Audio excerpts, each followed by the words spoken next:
voilà, j'ai vu ce design et je me suis dit qu'il pourrait être un bon exercice pour les personnes qui veulent apprendre à faire des designs en 3D. Donc je vous propose de le refaire à ma façon. Donc on va commencer par faire la forme de base. Apparemment c'est une pyramide carrée, enfin une bipyramide carrée, elle est tronquée. Et en haut, on a évidé. Donc on va faire deux choses. Tronquer une bipyramide et ensuite évider les parties hautes. Pour ça, on va commencer par utiliser Wings 3D. Moi je l'ai installé déjà. Donc, ici. Il y a un objet. J'arrête de jouer avec les fenêtres. Il y a un objet qui correspond en fait à cette pyramide. Je dis pas de bêtises. C'est le octaèdre. Donc on va en faire un unité, c'est-à-dire on clique, on en fait un. Avec, vous voyez, ici on a une longueur de 2,8. Là, et on choisit la largeur que l'on veut. Mettons, on va mettre à 10. Ça veut dire le plus simple pour ça, c'est de sélectionner le tout. C'est déjà centré. On crée une boîte englobante.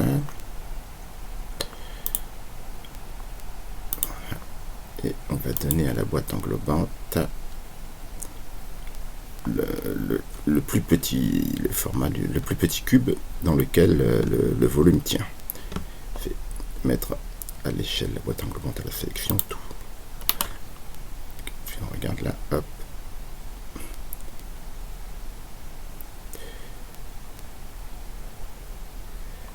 C'est pas forcément top.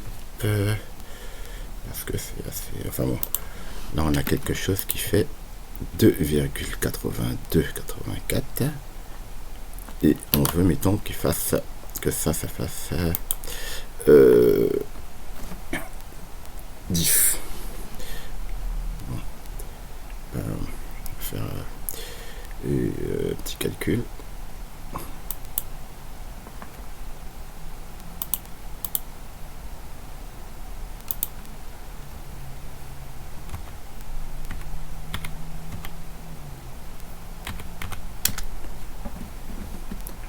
Que 354. Donc si on augmente ça, tout ça,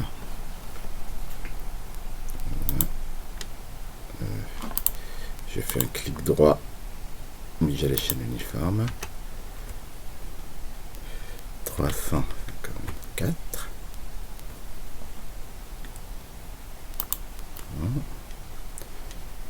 Et que je regarde, ça fait 10 sur millimètre, ça fait 1 millimètre, donc on va multiplier par 10 encore. Donc on resélectionne tout. Non, c'est pas ça, c'est 1000. Voilà. Là. Ça fait 10 cm. Ok. Maintenant, on va commencer par tronquer le bas. Pour tronquer le bas, il y a plusieurs possibilités. Le plus simple, c'est de le diviser. Vous voyez, c'est cette ligne-là. Il y en a 4. 1, 2, 3 et un quatrième qui traîne quelque part. Voilà. Ici, on a les 4. 1, 2, 3, 4. Et on va les couper en 3. Donc, clic droit, couper. On choisit 3. Là. Et là, on déclique. Je clique dans le vide. J'appuie sur espace. Je sélectionne un des points. Et je sélectionne un autre. Avec ceux qui sont le plus haut.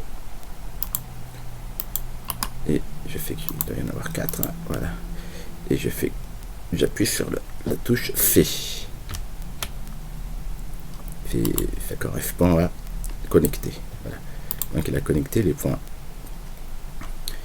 Et ben, donc ce que je fais, c'est que je sélectionne le reste là. Maintenant je peux appuyer sur I. Une fois que j'en ai sélectionné un, il va sélectionner ce qu'il trouve qui est identique, c'est-à-dire les trois autres. Et après je supprime. J'appuie sur la touche supr. Retour arrière, ça fonctionne aussi. Retour arrière. Voilà. Donc on a fait la première partie. Donc on a quelque chose dont l'aspect ressemble à ce qu'on veut. Maintenant, il y a une deuxième étape, c'est que ce triangle-là, on veut en fait les vider. Il y a une fonction pour ça, on sélectionne un des triangles, on fait évider. Voilà. Et il nous propose quelque chose de façon interactive. Alors, si on bouge la souris, ça déplace. Mais si on appuie sur la touche tabulation, ça nous donne une entrée. C'est quoi ce DX DX,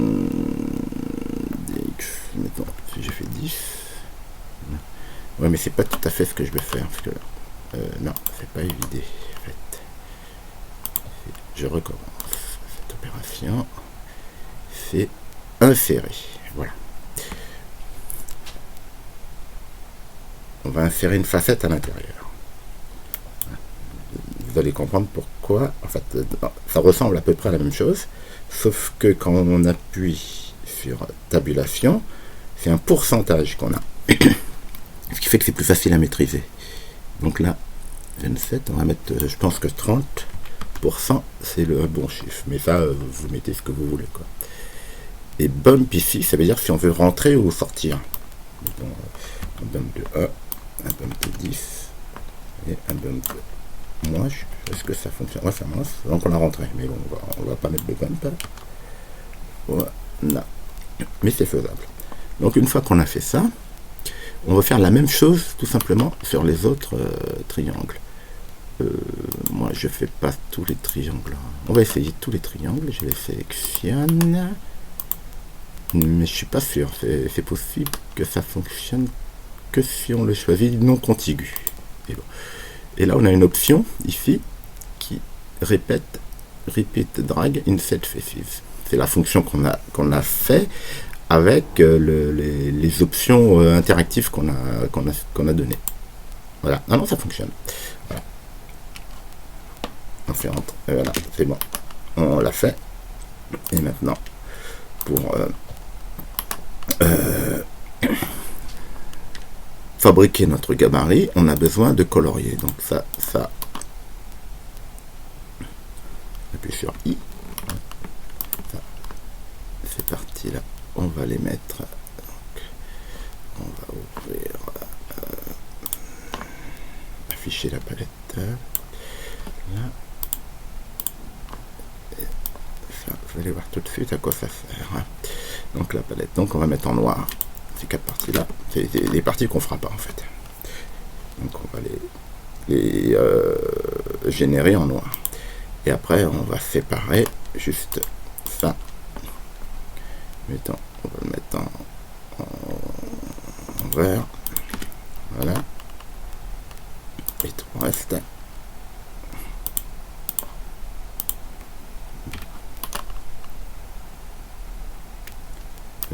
On va se méfier. On va les séparer par deux. Donc ça, on va mettre en rose. Voilà. Et ça.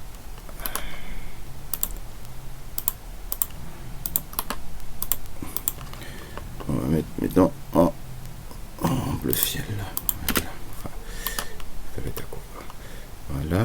Donc la dernière partie, c'est qu'on va nommer les différentes couleurs.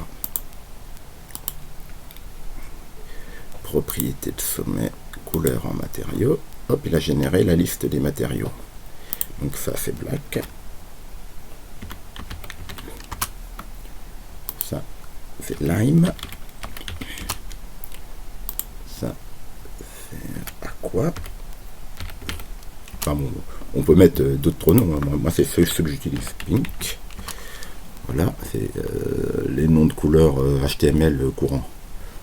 Voilà. Et là, on peut sauver le projet. Donc,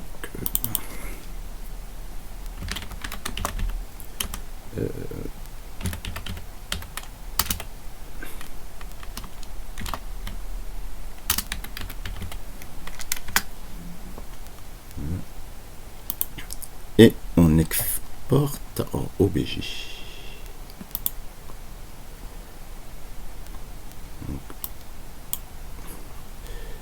Démo tétraboîte. Voilà. Donc, on va dire ça. Maintenant, on ouvre le déplier. J'utilise la version installée, mais la version navigateur fonctionne à l'identique. Alors, c'est un nouveau projet. On va le mettre sur une grande feuille, mais c'est à peine plus grand que A4, je pense. Et on va chercher ce qu'on vient de sauver par OBJ. Voilà. On a tout.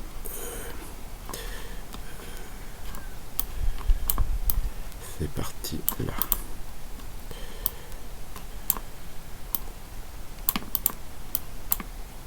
Enfin, on fera pas, mais bon.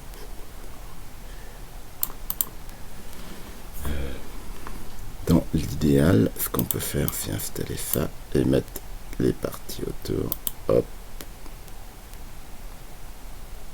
Hop. Hop. Hop. Voilà.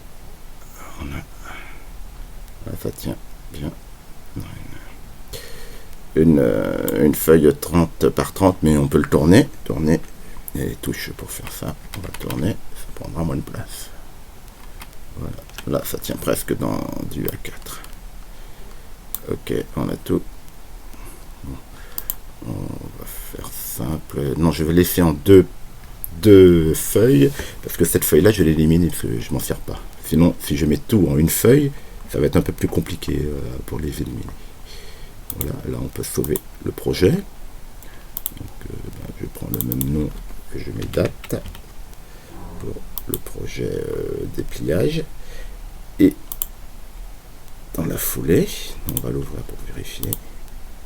Voilà, il nous fait un projet sur 2 pages. Ok, et là, on fait exporter en SVG.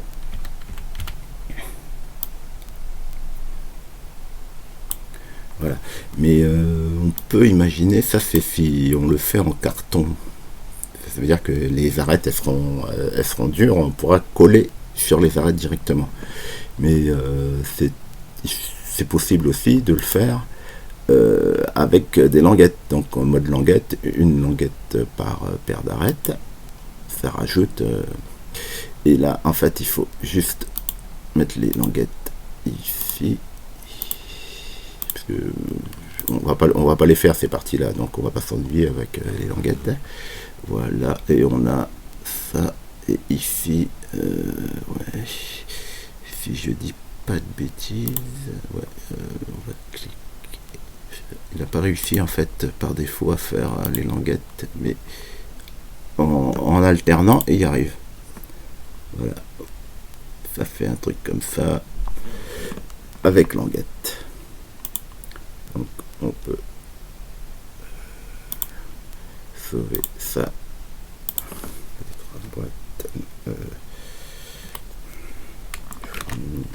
Languette.date. Parce que là on sauve, on n'exporte pas. Voilà.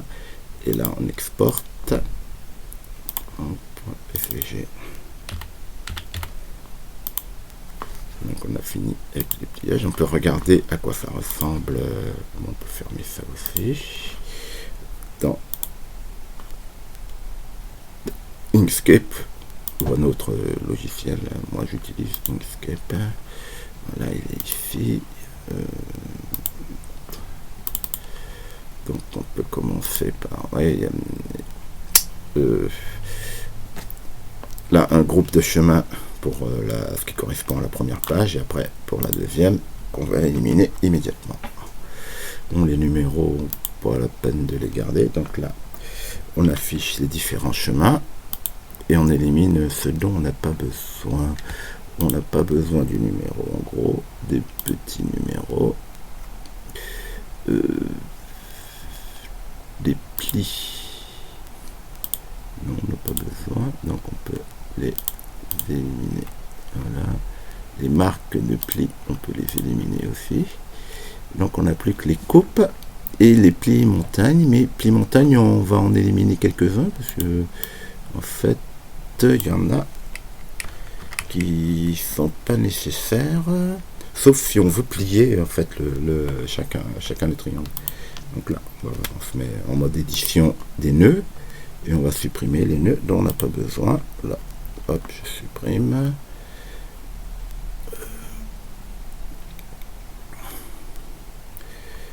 Ça, on n'a pas besoin.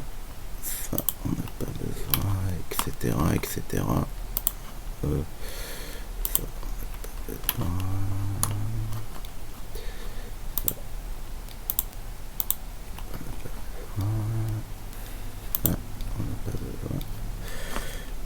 Voilà, on regarde, en gros, on a tout ce qu'il faut. Ça dépasse sur du A4, mais bon, c'est pas...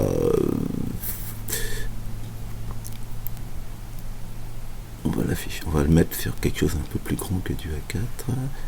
Bon, voilà, on va tourner tout ça pour voir. Passage.